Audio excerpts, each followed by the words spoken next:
आप सुनाइए, मैं बड़े भाव से बड़े मन से मनन करके सुनूंगा। उन्होंने कहा, जो कदम ऋषि थे तो एक बार समाधि लगाते तो 40-40 बरस समाधि में ही बैठे रहते।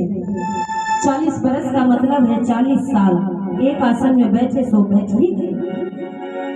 बाबा का शरीर एकदम बिल्कुल बूढ़ा हो चुका था, उम्र बहुत लंबी हो चुकी थी। वो समाधि में बैठे। जब उनकी समाधि खुली तो उन्होंने क्या देखा कि एक हिरण और हिरणी अपने बच्चों के साथ जंगल में घूम रहे हैं, हरी हरी घास खा रहे हैं और हिरण और हिरणी मिलकर अपने बच्चों की सुरक्षा कर रहे हैं। बाबा का मन बदल गया। बोले, हमें देखो, हम रात दिन माला फोटा लेके बैठे रहते हैं, ना कोई आगे है ना कोई पीछे है। बल्कि ऐसा भाव नहीं जगना चाहिए, लेकिन परमात्मा की कण-कण में लीला विद्यमान है, छिपी हुई है। उन्होंने कहा, कोई बात नहीं। उन्होंने आचमन किया, अपना जो डेली का नियम था वो किया और फिर भजन करने बैठे। किस लिए?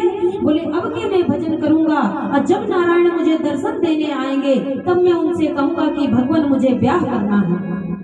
ब्याह के लिए बाबा ने तपस्या शुरू कर दी। चलने की हिम्मत नहीं है, अब ब्याह के लिए तपस्या शुरू कर दी। लेकिन परमात्मा सबके मनोभाव को जानते हैं कि किसके मन में क्या है क्या नहीं है। ऊपरी दिखावा भगवान को, कपट और छल ये पसंद ही नहीं है।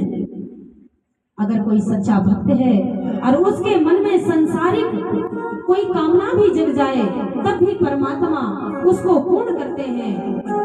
भगवान आए, अब बोले, महाराज आंखें खोलिए, मैं आपके सामने खड़ा हूँ। बाबा ने आंखें खोली और प्रणाम किया और बड़े लज्जित हुए कि बता भला मैंने ये क्या किया, ब्याह के लिए मैंने तपस्या करी। शांति से खड़े हैं और देख रहे हैं एक दूसरे को। उसी टाइम भगवान अपने मन में क्या कहते हैं?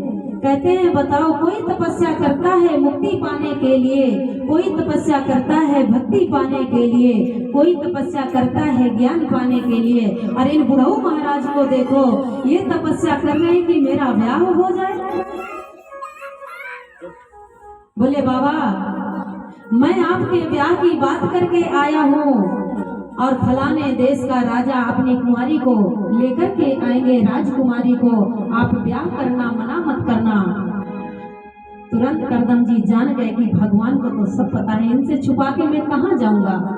देखिए, हम 1000 वस्त्र पहन लें लेकिन परमात्मा के सामने हम निर्वस्त्र ही हैं। क्यों?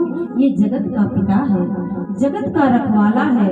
इसलिए कपट छल तो किसी से करना ही नहीं चाहिए और भगवान से तो कभी भूल करके ना करें। एक मैया थी, उनके कोई